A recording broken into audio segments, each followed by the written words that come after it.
രാജ്യവ്യാപക പണിമുടക്ക് സംസ്ഥാനത്ത് പുരോഗമിക്കുകയാണ്. ഞാനുള്ളത് തമ്പാനൂർ റെയിൽവേ സ്റ്റേഷന് സമീപമാണ്. രാവിലെ മുതൽ യാത്രക്കാരുടെ ഒരു ഒഴുക്ക് തന്നെ തമ്പാനൂർ റെയിൽവേ സ്റ്റേഷൻ പരിസരത്തുണ്ട്. പോലീസിന്റെ വാഹനങ്ങളിലാണ് നിലവിലിപ്പോൾ എന്തായാലും യാത്രക്കാർ അവരുടെ ലക്ഷ്യസ്ഥാനങ്ങളിലേക്ക് എത്തുന്നത്. ചില സ്വകാര്യ വ്യക്തികൾ അവരുടെ വാഹനങ്ങളും വിട്ടു നൽകിയിട്ടുണ്ട്. ആംബുലൻസിന്റെ സേവനം, ആശുപത്രിയിലേക്ക് എത്തുന്ന രോഗികൾക്ക് ആംബുലൻസിന്റെ സേവനമടക്കം ഇവിടെ ഒരുക്കിയിട്ടുമുണ്ട്. ഇതിനിടയിൽ ശ്രദ്ധ നേടുകയാണ് ഒരു മുൻ സൈനികൻ എന്നുള്ളതാണ്.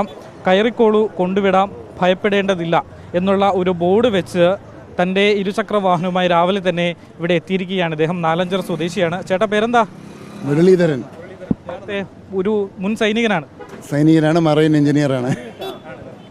രാവിലെ മുതൽ പണിമുടക്കിലെ ആളുകളൊക്കെ യാത്ര ചെയ്യാൻ പറ്റാതെ ബുദ്ധിമുട്ടുന്ന ഒരു സാഹചര്യമുണ്ട്. അപ്പോൾ അതുകൊണ്ടാണ് ബൈക്കും കൊണ്ട് ഇറങ്ങിയത്? തീർച്ചയായിട്ടും വണ്ടി കിട്ടാതെ ബുദ്ധിമുട്ടുന്ന വിഷമം നമുക്കറിയാം. അതുകൊണ്ടാണ്.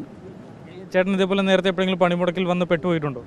മുൻപ് പണിമുടക്കിൽ പെട്ടിട്ടില്ല, എനിക്ക് ഭാഗ്യവശാൽ അങ്ങനെ വന്നിട്ടില്ല. പക്ഷേ പണിമുടക്ക് സമയങ്ങളിൽ ഇതുപോലെ ഞാനും എൻ്റെ സുഹൃത്തുക്കളും ചേർന്ന് ഇതുപോലെ അന്ന് ഒരുപാട് പേര് ഒന്നിച്ചിവിടെ തമ്പടിച്ചിരുന്നു. പക്ഷേ ഇപ്പോൾ ഞങ്ങൾ ഇന്ന് പല പല സ്ഥലങ്ങളിലായിട്ട് ഞങ്ങളുടെ കൂട്ടുകാർ ജനറൽ ഹോസ്പിറ്റലിലുണ്ട്, മെഡിക്കൽ കോളേജിൻ്റെ RCC അവിടെ നിൽപ്പുണ്ട്.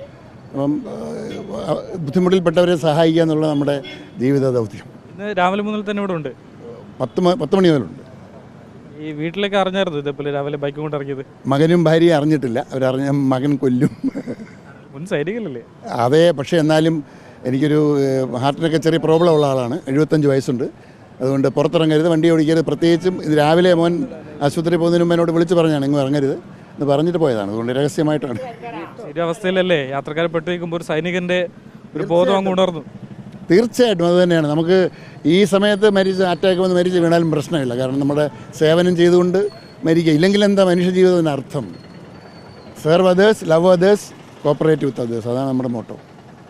എന്തായാലും യാത്ര ചെയ്യാൻ ബുദ്ധിമുട്ടുള്ള പണിമുടക്കറിഞ്ഞ് പെട്ടുപോയവർക്ക് ഒരു സഹായവുമായി തൻ്റെ ബൈക്കും കൊണ്ട് ഇറങ്ങിയതാണ് രാവിലെ തന്നെ എന്നുള്ളതാണ് ചേട്ടൻ പറയുന്നത്. മുൻ സൈനികനായതുകൊണ്ട് തന്നെ ഇത്തരത്തിൽ പണിമുടക്ക് ഉണ്ടാകുമ്പോൾ അദ്ദേഹത്തിൻ്റെ ഒരു സേവനം വേണം എന്ന് തോന്നിയുകൊണ്ട് ഇറങ്ങി എന്നുള്ളതാണ് മനസ്സിലാക്കുന്നത്.